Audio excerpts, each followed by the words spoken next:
Hello everyone, এটা ছিল পুরীর সেকেন্ড ডে। রুমে টিফিন সেরে প্রায় 10টা নাগাদ বেরিয়ে পড়েছিলাম পুরীর আউটসাইড সাইট সিনগুলো দেখার জন্য। প্রথমে গেছিলাম চণ্ডীবাড়ির মা বিপত্তারিণী মন্দির। মন্দিরটা ছিল একদম সমুদ্র ধারেই। এখানে পরিবেশটা খুবই শান্ত থাকার কারণে আমাদের মন্দির দর্শনটা খুব ভালোভাবেই হলো। আর হ্যাঁ, একটা কথা বলি, ব্লগের শেষে বলে দেব যে আমাদের এই ট্যুরটা ঘুরতে কত খরচ হয়েছে, শুধুমাত্র সেকেন্ড ডের জন্যই। বিপত্তারিণী মন্দির দেখা হয়ে গেছে, তো এরপর নেক্সট কোথায় নিয়ে যাই দেখি।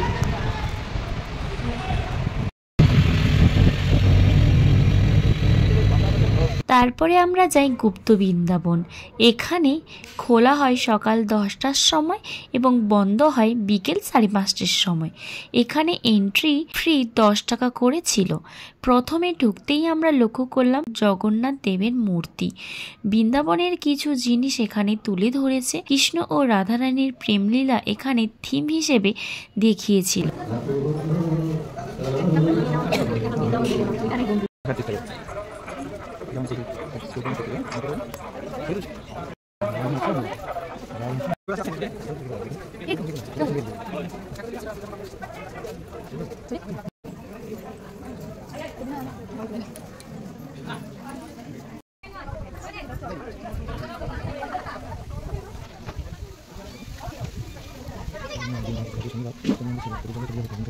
ওখানে ছিল বড় বাবার মন্দির। আমার হাজবেন্ড ওখানে প্রদীপ জ্বালিয়েছিল।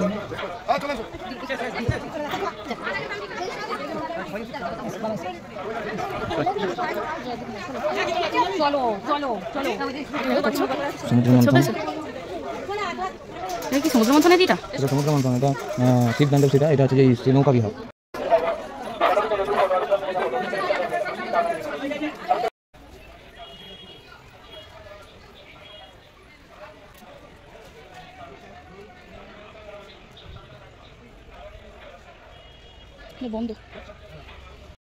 আমি প্রায় 18 থেকে 19 বারের মতো পুরী গিয়েছি। 2023 সালে যখন গেছিলাম তখন গুপ্ত বৃন্দাবনে এত কিছু ছিল না। 2025 সালে গিয়ে অনেক কিছুই নতুন জিনিস দেখতে পেলাম। লকডাউনের আগে যখন গেছিলাম তখন ফ্রিতেই দেখেছি।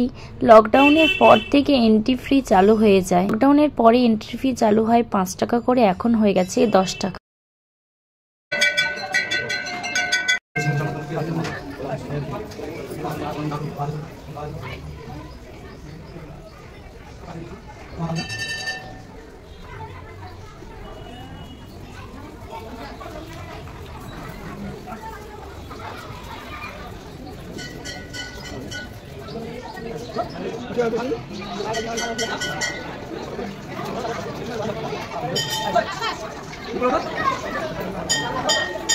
তারপর আমরা প্রবেশ করলাম 108টি লিঙ্গরাজের লিঙ্গ মন্দির দেখতে। এখানে যে সিকিউরিটি আঙ্কেলটা ছিলেন তাকে আমার স্পেশালি খুব ভালো লেগেছে, কারণ তিনি নিজে যেচে থেকেই আমাদের ফটো তুলে দিয়েছিলেন। সেই কারণেই আমার ওনাকে খুব ভালো লেগেছে। তারপরে আমরা এক এক করে 108টা লিঙ্গরাজের যে লিঙ্গগুলো সব দেখছিলাম। সহদেব, সোমনাথ, বৈদ্যনাথ, কেদারনাথ লোক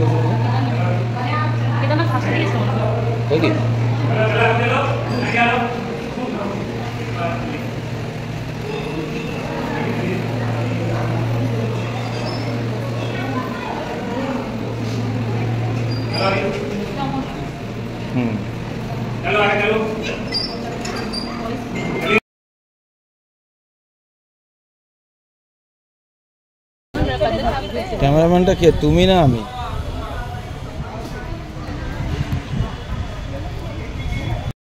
তারপরে আমরা যাই জগন্নাথ দেবের পিসি বাড়ি। ওখানেও 10 টাকা করে এন্ট্রি ফ্রি ছিল।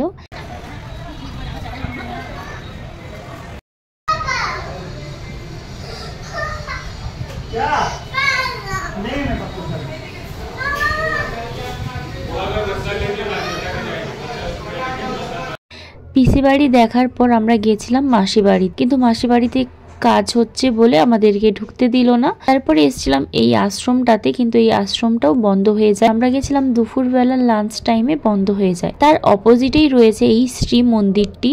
আমি পুরী এতবার গিয়েছি কিন্তু এই শ্রী মন্দিরটা কখনো দেখিনি, তো নতুন হয়েছে, এত সুন্দর সাজানো গোছানো। এটা শীতকালে গেলে আরো সুন্দর লাগবে, কারণ ফুলের বাগান দিয়ে সাজাবে, তো এই জন্যই। কিন্তু এখনই এত সুন্দর লাগছে কি বলবো, খুব সুন্দর এই শ্রী মন্দিরটা, তোমরা একবার দেখে নাও। এখানে মন্দির বন্ধ।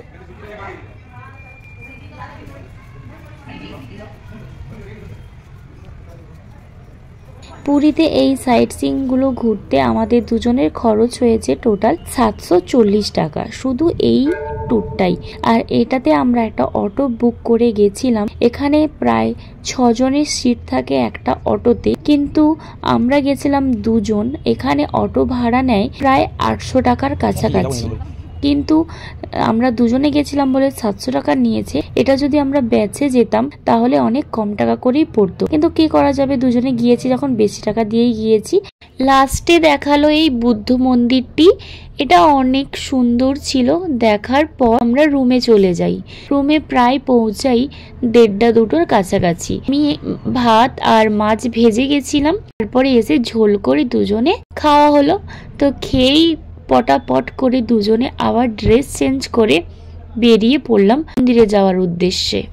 তো মন্দিরে এই কটাই শ্যুট করেছি, কারণ মন্দিরের ভেতরে তো ফোন অ্যালাউ করে না। বাইরে থেকে যতটা পেরেছি ওই রিলসগুলি তোমাদের সাথে শেয়ার করছি। তারপর আমরা হোটেলে পৌঁছাই 8টা 8:30 নাগাদ। তারপরে গিয়েছিলাম সমুদ্র পাড়ে। সমুদ্র পাড় থেকে রুটি তরকা কিনে এনে রাত্রের ডিনার কমপ্লিট করলাম।